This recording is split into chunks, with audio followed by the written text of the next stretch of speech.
Hello everyone, welcome to replica world. जैसे कि आप लोग जानते हैं कि आज पीजीटी बायो का एग्जाम था, तो मैं आपके सामने लेके आई हूँ उस एग्जाम का एनालिसिस कि एग्जाम कैसा आया था, इजी था, मॉडरेट था, हार्ड था, जनरल पेपर में किस किस टाइप के क्वेश्चंस आए थे, सब्जेक्ट में किस किस टाइप के क्वेश्चंस आए थे, इसके बारे में आज डिस्कस करेंगे।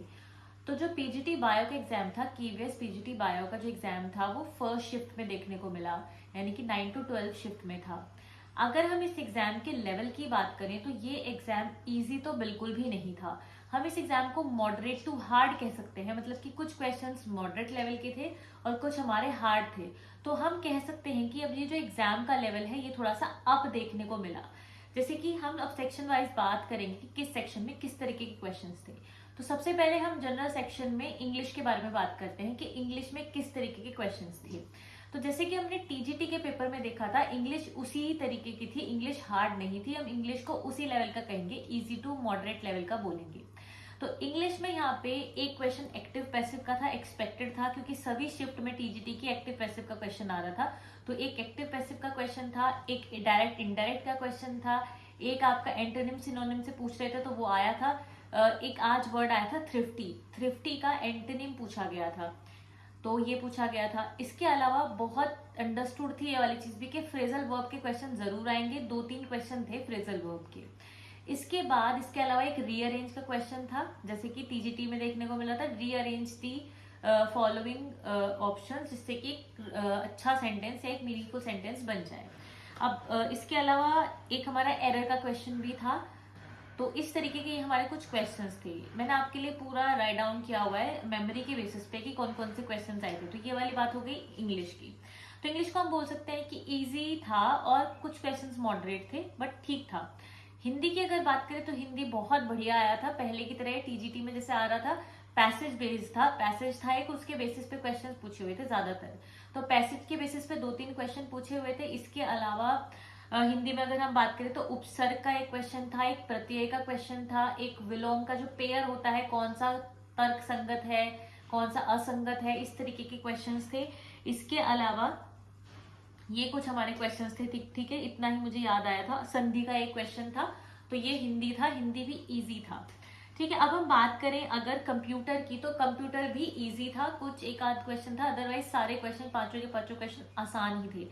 जैसे एक क्वेश्चन आया था कि पावर पॉइंट की जो फाइल होती है उसका एक्सटेंशन क्या होता है, डॉट पीपीटी, डॉट पीपीएक्स। ठीक है, इसके अलावा एक और क्वेश्चन आया था वर्ड पैड और नोट पैड के बारे में, वो which of the following statement is correct type का कुछ क्वेश्चन था, नोट पैड और वर्ड पैड के बारे में एक क्वेश्चन ये था।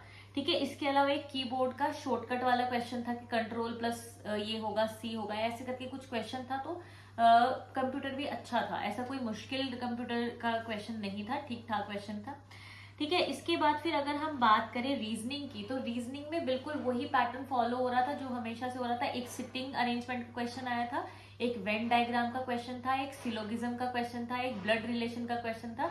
तो इस तरीके के क्वेश्चंस थे हमारे, इस तरीके के क्वेश्चंस हमारे थे रीजनिंग में। तो रीजनिंग में 5 में से 5 आराम से लाए जा सकते थे, इस टाइप का क्वेश्चन था। ठीक है, सिटिंग अरेंजमेंट अगर आपको प्रैक्टिस नहीं है तो थोड़ा टाइम टेकिंग हो सकता है, otherwise reasoning was also very good.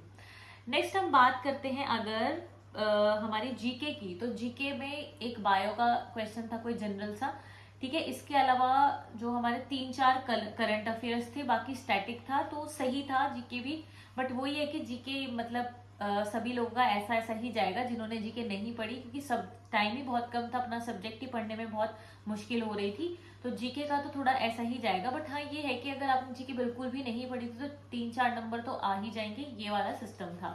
ठीक है, करंट से ज्यादा पूछा जा रहा था। इसके अलावा अब हम आते हैं पेडागॉजी पे, जल्दी से जल्दी। तो पेडागॉजी की अगर हम बात करें तो पेडागॉजी में हमें देखने को मिला कि लेवल अप था, मतलब कि इस पेपर में देखने को मिला कि 4 से 5 क्वेश्चन ऐसे थे जो कि मतलब लग नहीं रहा था कि इस टाइप के, मतलब साइकोलॉजी बेस्ड क्वेश्चंस थे, या डायरेक्टली नाम ही पूछ लिया कि ये बात किसने कही थी या ये बात, ये कंसेप्ट किसने दिया था, इस तरीके के क्वेश्चन थे। जैसे एक क्वेश्चन था इंट्रोवर्ट और एक्सट्रोवर्ट का जो कंसेप्ट है वो सबसे पहले किसने उसके बारे में बात करी थी, इस तरीके के क्वेश्चन थे, जो कि मुझे तो बिल्कुल भी नहीं आता था क्योंकि मैंने नहीं सुना था ये कभी भी क्वेश्चन। ठीक है, एक ये क्वेश्चन था। इसके अलावा 3-4 क्वेश्चन और थे जिनमें डायरेक्टली नाम पूछा गया था, तो एक इस तरीके का क्वेश्चन था।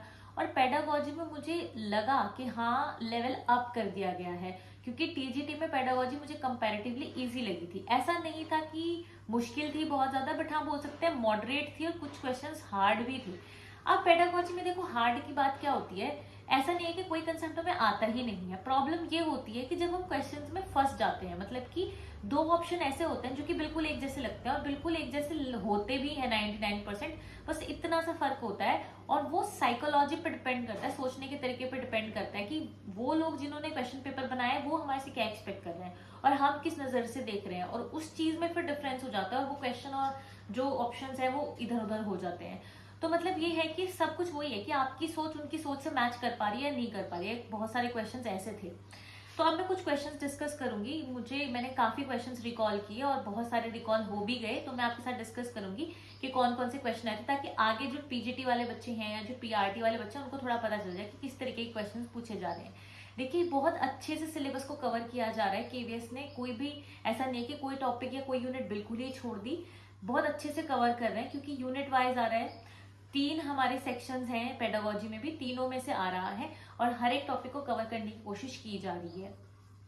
तो क्वेश्चंस के बारे में बात करते हैं। तो मैंने कुछ लिखे हुए क्वेश्चन, जैसे कि एनसीएफ के क्वेश्चंस आए थे। 2 क्वेश्चन आए थे एनसीएफ से। एक तो ये पूछा गया था कि एनसीएफ जो है वो क्या करता है इनमें से। तो ये था कि टीचर और स्टूडेंट के रेशो को कम करना चाहता है और जो लर्निंग है उसको बाहर की लाइफ से जोड़ना चाहता है। इस तरीके के कुछ 3-4 ऑप्शंस थे। एनसीएफ का क्वेश्चन था, एनसीएफ 2005 का। इसके अलावा एनसीएफ 2005 का एक और कोई क्वेश्चन था। तो 2 क्वेश्चन एनसीएफ से आए थे। उसके बाद सीधा सीधा आरटीई का पूछा गया था कि राइट टू एजुकेशन एक्ट कब लागू हुआ था। ये तो हमें पता है कि कब आया था 2009 में, बट लागू कब हुआ था तो 2010 के 2 ऑप्शन थे, 2009 के थे। जैसे एक था 1 अप्रैल 2010, एक था 1 जुलाई 2010। तो मुझे लगा कि 1 जुलाई 2010 है, तो मैंने वो टिक किया था। तो इस तरीके का क्वेश्चन आया था आरटीई से शायद एक और क्वेश्चन आया था। इसके अलावा होम स्कूल कम्युनिटी का एक क्वेश्चन आया था कि home school community continuity, home school continuity का एक क्वेश्चन आया था कि होम स्कूल की कंटिन्यूशन हम कैसे बना के रख सकते हैं। एक पेरेंट्स टीचर एसोसिएशन का क्वेश्चन आया था कि पीटीए का क्या रोल होता है, पेरेंट्स टीचर एसोसिएशन का रोल क्या होता है। उसमें ऑप्शन थे जैसे कि बच्चे को क्रिटिसाइज करने के लिए, बच्चे की लर्निंग को बढ़ाने के लिए, स्कूल को लर्निंग इन्वायरमेंट को और ग्रो करने के लिए। इस तरीके के 3-4 ऑप्शन थे इसमें। इसके अलावा क्लासरूम इन्वायरमेंट का क्वेश्चन था कि क्लासरूम इन्वायरमेंट को कैसे और अच्छा बनाया जा सकता है। आईसीटी के 2 क्वेश्चंस थे। एक क्वेश्चन तो रिपीट हुआ था टीजीटी वाला ही कि आईसीटी के क्या ड्रॉबैक्स हैं, एक क्वेश्चन रिपीट हुआ था। ठीक है, इसके बाद एक और मेंटल हेल्थ पे भी क्वेश्चन आया था कि मनोदर्पण जो सरकार ने भी चलाया है, बहुत रिसेंट है ये तो, मनोदर्पण वो किस चीज के बारे में है। तो मनोदर्पण ये था कि जो मेंटली थोड़े से परेशान है बच्चे, उनके लिए वो है मनोदर्पण। तो एक क्वेश्चन आया था। इसके अलावा एक क्वेश्चन था कि बच्चों को अगर जू में लेके जाते हैं तो बच्चे वहां से क्या सीखते हैं। तो 4 ऑप्शन थे, जैसे कि इमेजिनेशन आती है उनको, उनकी थिंकिंग कैपेबिलिटी बढ़ती है, या फिर वो नेचर को देखते हैं और नेचर से वो मतलब कि खुश होते हैं नेचर को देख के, या फिर नेचर के बारे में जानते हैं। इस तरीके के कुछ क्वेश्चंस, मतलब एक क्वेश्चन था। इसके अलावा था कि बच्चे को अगर टूर पे लेके जाए तो वहां पे क्यों लेके जाते हैं। तो ये था कि मजे कराने के लिए लेके जाते हैं या कुछ सिखाने के लिए लेके जाते हैं। इसके अलावा था कुछ 2-3 क्वेश्चन ऐसे भी थे कि हम कैसे लर्निंग को बढ़ावा दे सकते हैं। तो वो बड़े ही अच्छे क्वेश्चन थे, मतलब कि अगर आपने नहीं भी पढ़ा है तो आप सोच कर ही उसका आंसर दे सकते हैं। एक अच्छे परस्पेक्टिव से अगर आप सोचेंगे तो हो जाएगा। इस तरीके से एक एक्सपीरियंशियल लर्निंग का क्वेश्चन भी था कि अगर जो बच्चा है, अगर डायरेक्टली हम उसको किसी सिचुएशन में डालें तो किस टाइप की लर्निंग होगी उसकी। तो था कॉग्निटिव, कंस्ट्रक्टिव, एक्सपीरियंशियल। तो एक्सपीरियंशियल उसका आंसर था। ठीक है, इसके अलावा टीचिंग मेथड के ऊपर भी क्वेश्चन थे कि अगर बच्चे की लर्निंग को बहुत बढ़िया करना है तो किस टाइप का टीचिंग मेथड यूज करना चाहिए। एक क्वेश्चन ये था। इसके अलावा एक क्वेश्चन ये था कि सोशियो इमोशनल डेवलपमेंट जो है वो बच्चे की क्या स्किल को बढ़ाता है, ऐसे करके कुछ क्वेश्चन था। सोशियो इमोशनल के 2 क्वेश्चंस थे। ठीक है, इसके अलावा टीचर स्टूडेंट रिलेशन के क्वेश्चन हमें पता है हर शिफ्ट में देखने को मिल रहा है, हर तरीके के एग्जाम में। यहाँ पे भी आया था कि टीचर स्टूडेंट का रिलेशन कैसा होता है, कॉर्डियल होता है, ऑफिशियल होता है, इमोशनल होता है, सोशल होता है, कैसा रिलेशन होता है टीचर स्टूडेंट का, ये पूछा गया था। ठीक है, इसके अलावा हमारा एक पूछा गया था कि बच्चा जो है अपने पुराने एक्सपीरियंस को ही रिफ्लेक्ट कर रहा है, मतलब कि वो अपने पुराने एक्सपीरियंस को ही दिमाग में सोच रहा है, तो वो किस टाइप की लर्निंग कर रहा है। तो उसमें था कि वो कॉग्निटिव कर रहा है, कंस्ट्रक्टिव कर रहा है। इस तरीके के क्वेश्चन तो एक ये था कि जो इन्वॉल्वमेंट होता है वो किस चीज में आएगा, बिहेवियरिज्म में आएगा, रियलिज्म में आएगा, कंस्ट्रक्टिविज्म में आएगा, किस में आएगा इन्वॉल्वमेंट, एक ये क्वेश्चन था। ठीक है, इसके अलावा एक ये था कि हम एक अच्छा लर्निंग इन्वॉल्वमेंट बना रहे हैं, एक लर्निंग स्पेस बना रहे हैं। तो लर्निंग स्पेस बनाने का क्या मतलब है कि हम एक एयर कंडीशन रूम प्रोवाइड कर रहे हैं, अच्छा फर्नीचर प्रोवाइड कर रहे हैं, वेल इक्विप्ड क्लासरूम प्रोवाइड कर रहे हैं। तो हम क्या कर रहे हैं अगर हम एक लर्निंग स्पेस बच्चे के लिए बना रहे हैं? तो एक क्वेश्चन ये था। ठीक है, इसके अलावा एक था कि बच्चे को हम अच्छा पढ़ने के लिए कैसे प्रोत्साहित कर सकते हैं, अच्छी लर्निंग के लिए। तो उसमें एक ऑप्शन था कि बच्चे को बात करने की छूट दें, या बच्चे को वॉइस और चॉइस दें, या बच्चे को अच्छी से अच्छा पढ़ाएं, मतलब इस तरीके के कुछ ऑप्शंस थे यहाँ पे। ठीक है, तो ये कुछ हमारे क्वेश्चंस थे। हालांकि और भी क्वेश्चंस थे, लीडरशिप पे बहुत सारे क्वेश्चंस आए हुए थे। मुझे लगा कि कम से कम तीन से चार क्वेश्चंस लीडरशिप पे थे, जैसे कि एक अच्छा लीडर कैसा होगा, या एक अच्छी लीडरशिप कैसी होगी, फ्लेक्सिबल होगी या क्या होगा, इस तरीके का क्वेश्चन था। एक ये था कि एक पीसफुल लीडर होगा, उसका मोटो क्या होगा, उसका स्लोगन क्या होगा। इस तरीके से लीडरशिप के भी 3-4 क्वेश्चंस थे। करिकुलम के क्वेश्चंस भी थे। तो इस तरीके के कुछ क्वेश्चंस थे, बट कुछ क्वेश्चंस मुझे बहुत हार्ड भी लगे। हार्ड इन द सेंस ये लगे कि मतलब पता नहीं कहाँ से उठा के पूछे हुए थे, तो ये मुझे लगा। और वो भी क्वेश्चन ऐसे थे कि ये चीज किसने बोली थी, ये चीज किसने दी थी, इस तरह के कुछ क्वेश्चन 3 से 4 जो मुझे लगे। तो ये हमारे पेडागोजी का सार था। तो हम समझ गए कि पेडागोजी में हर एक चीज को कवर किया हुआ है और आपकी अंडरस्टैंडिंग अच्छी होनी चाहिए, तो आप क्वेश्चंस को कर जाएंगे।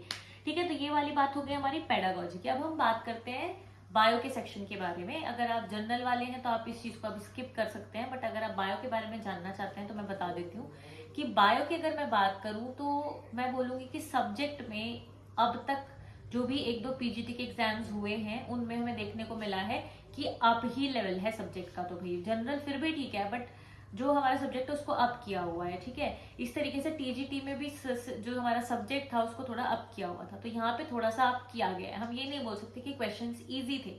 अगर आपको कोर कंसेप्ट पता है और फिर आप थोड़ा सा थिंकिंग को ऊपर बढ़ा सकते हैं तो आप उन क्वेश्चंस को कर जाएंगे। कुछ क्वेश्चंस ऐसे थे।